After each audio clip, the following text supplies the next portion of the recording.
I matched with her on Tinder. She seemed completely normal. But what happened on our first date? It was anything but normal.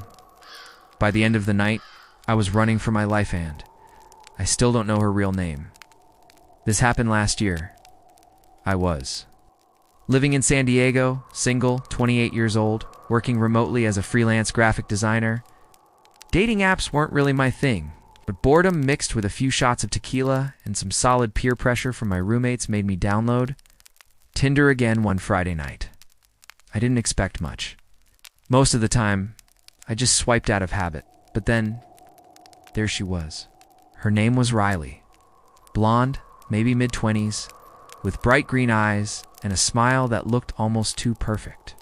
Every picture seemed professionally taken, but not like an influencer's feed. More like she had something to hide. Still, she was cute, local, and sent me a pretty normal message. Hey, you seem chill. We chatted for a few days. Nothing seemed off.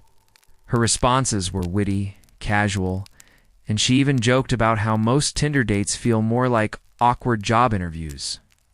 That made me laugh. She suggested we skip the boring coffee shop meetup and go straight to a bonfire at the beach near La Yola. Unconventional.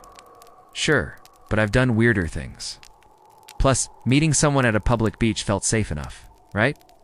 That Saturday night, I drove to the beach right after sunset.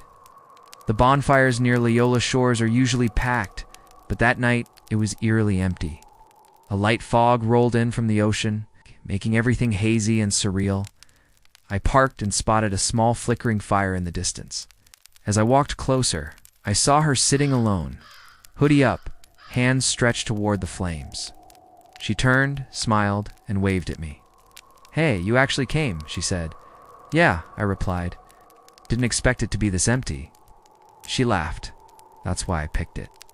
I like silence. For the first hour or so, everything seemed fine. Talked about music, movies, random travel stories. She told me she'd lived in San Diego for about a year, worked in marketing, and originally hailed from Oregon. At one point, she offered me a drink, some canned cocktail she pulled out of her bag. I took a sip and immediately coughed. It tasted like bitter cherry-flavored cough syrup. She laughed again and said, "Yeah, it's an acquired taste." But there was something about that laugh, different from before. Not playful, more like she was studying me. Then came the moment when everything changed. Suddenly, she went quiet, dead silent, just staring into the fire. Then she asked, "Do you believe in past lives?" I half laughed and said something dumb like, "I don't know. I can barely remember this one." But she didn't smile. She just stared at me, dead serious. "I think we've met before. Another life." There wasn't a trace of humor. Her voice, it was flat, cold. Her eyes didn't blink. I tried to laugh. But that's when I noticed something that made my stomach churn. There were no footprints in the sand around our fire. None. Not hers. Not mine. Just smooth, untouched sand. As if no one had walked there. And then she said, "You didn't meet me on Tinder." "What?" I asked, suddenly stone-cold sober. She smiled, but it wasn't friendly. It was knowing. "You think this is the first time we've met? But it's not.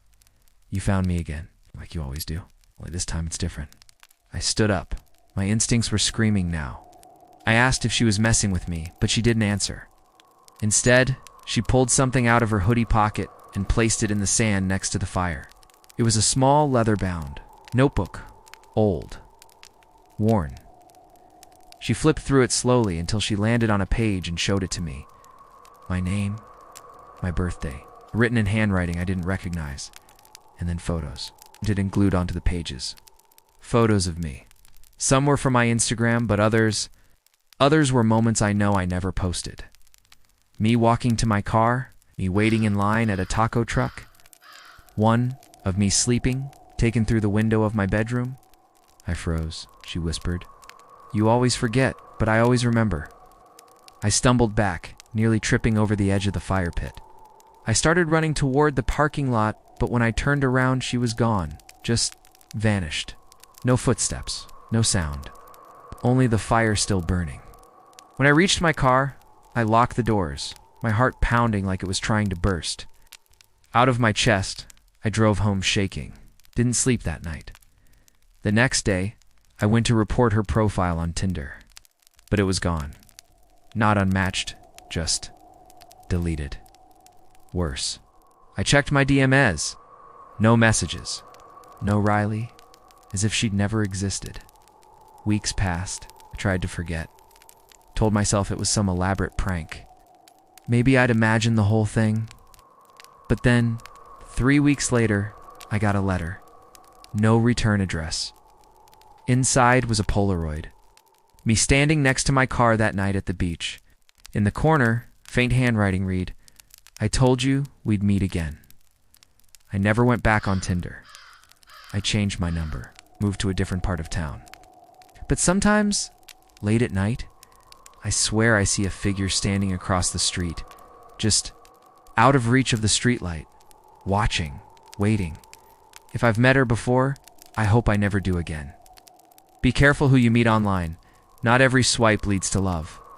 Sometimes it leads to something you'll never be able to explain. Someone says they've met you in a past life. Run. If you liked this story, I promise the next one is even darker. Watch the next video before bed, if you dare. And share this video with someone who uses Tinder. I need to see this.